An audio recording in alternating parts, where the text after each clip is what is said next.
आज इस विक्रमगंज के ऑफिस में पहली बार हमारे भोजपुरी के ट्रेडिंग स्टार खेसारी लाल यादव जी के बड़े भाई नमस्कार प्रणाम हृदय यादव जी का आगमन हुआ। मिल के बहुत खुशी भइल, बहुत ज्यादा माने मन खुश भइल।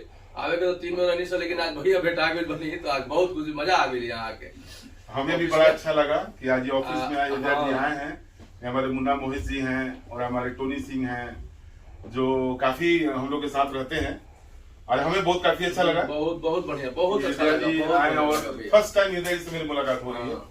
कैसा ऑफिस लगा ये आपका? मतलब ये भगवान का साक्षात आशीर्वाद है आप। इससे आगे भी बहुत बढ़िया होगा।